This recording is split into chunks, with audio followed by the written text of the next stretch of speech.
Video million views হবে অনেকেরই, কিন্তু এটা শর্টস অফ বিলালের ক্যারিয়ার। আমি এর আগেও বলছিলাম, তা আপনার ক্যারিয়ারের জন্য কি করতে হবে? কাজ করতে হবে। আমরা বেশিরভাগ সময় হয় কি অজুহাত দেখাই। আমার কাছে যেটা মনে হয় সাকসেসের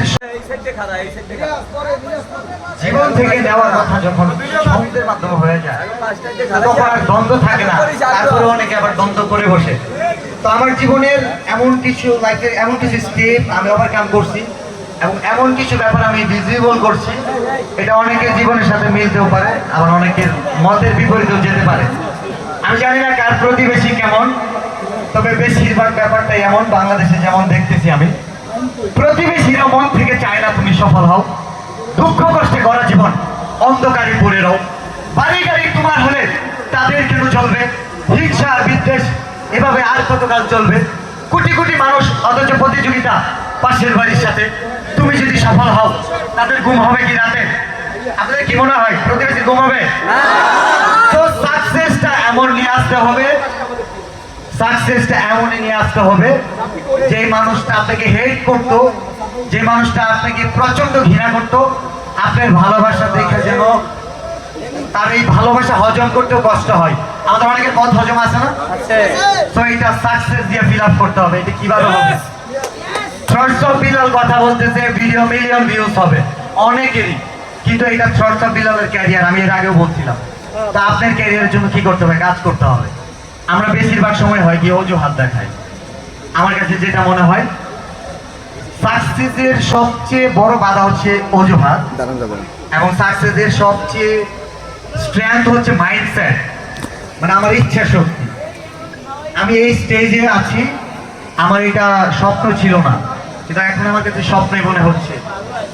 আমি এরকম স্টেজে কাজ করছি যেখানে অর্গানাইজার হিসেবে আমরা চা সার্ভ করে দিতাম, গেস্টরা আপ্যায়ন করাইতাম, বুঝতে পারছেন?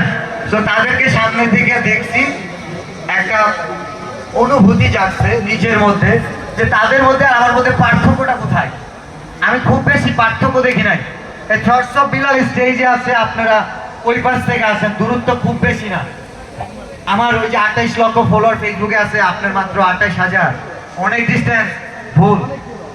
আমার আজ থেকে 2 বছর আগে হয়তো আপনার চেয়ে ফলোয়ার কম ছিল। তো এই জন্য বলি, যদি হাঁটতে চাও সফলতার পথে, তবে অজুহাত কেন নিজের সাথে? চেষ্টা করেছো অনেক, হয়নি কোনো লাভ, তাহলে শুনতে চাই আরেকটি ধাপ। ব্যর্থতার পরক্ষণেই যদি ছেড়ে দাও হাল, আরেকবার চেষ্টা কেন করলে না? এটা ভেবে আফসোস করবে চিরকাল। রাতের শেষে ভোরের সূর্য সে তো উঠবেই, চেষ্টা করো সফলতার ফুল ঠিকই একদিন ফুটবেই। আমি চাই বরিশালে যারা কন্টেন্ট ক্রিয়েটর আছেন, আপনাদের সফলতার ফুল যেন ফুটে। আর এটার জন্য সবচেয়ে বড় ভূমিকা থাকবে আপনার মাইন্ডসেট। আমি যদি হোটেল ভয় থেকে চিন্তা করতাম যে আমি হোটেলের ম্যানেজার হব, জিএম হব, আজকে আমি এই স্টেজে আসতে পারতাম না। আজকে যদি আমি এই স্টেজে থাকি, যদি আমি এটাই চিন্তা করি যে আমি এরকম স্টেজে ঘুরবো, তাহলে আমি এই পর্যন্তই পারবো। আমি কিন্তু শিল্পপতি হইতে পারবো না, আমার কিন্তু মেল ফ্যাক্টরি হবে না। হাজার হাজার মানুষ হয়তো ক্যামেরা ধরবে, জনপ্রিয়তা যখন কমে যাবে তখন ছুঁড়ে ফেলে দিবে, ধরবে না, অন্য ভাইয়ের কাছে ধরবে। কিন্তু আমাদের লক্ষ্যটা থাকে শুধুমাত্র অর্থ উপার্জন কেন্দ্রিক। বাংলাদেশের প্রেক্ষাপট এমনই যে র্যাঙ্কিংটা আপনারা অনেকেই দেখছেন, শর্টস অফ বিলাল ছিল তার ইনকাম কত। আপনারা কেউ কি জানেন যে এটার ইনকামের কথাটা কেন বলছি? আপনারা কি শুনতে চান? হ্যাঁ, শুনতে চাই। বাংলাদেশে আপনি যদি সাইকোলজিক্যাল স্পেশালিস্ট হন, ভাই এই জায়গায় একটু বসেন, আপনার যদি একটু বসেন, সবাই ভিডিও নেবেন, একটু বসেন, বুঝতে পারবেন আমাদের দেশের যাদের স্ট্যান্ড আছে দাঁড় করাই দেন, তারপর বসেন। ভাই গিম্বেল তো দাঁড়াই নিয়েছে, বুঝছেন? তাদের দাঁড়াই দেন, your job position, so that is called career।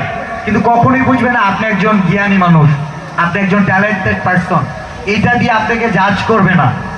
আমি যদি চায়ের দোকানে যাই, আজকে বরিশালে চায়ের দোকান আমাকে যদি না চিনে, আমি কিন্তু ওই 10 টাকা না দিয়ে কিন্তু আসতে পারবো না। ব্যাপারটা বুঝতেছেন আপনারা? তো রিয়েলিটি অনেক চ্যালেঞ্জিং। আর এটা বলার কারণ, আমার কারণ ছিল না যে আমি ইনকাম করতেছি যে আপনারাও ইনকাম করেন। আমার উদ্দেশ্য ছিল এখানে আজান দিছে, বিলাল ভাই আজান দিছে। সরি।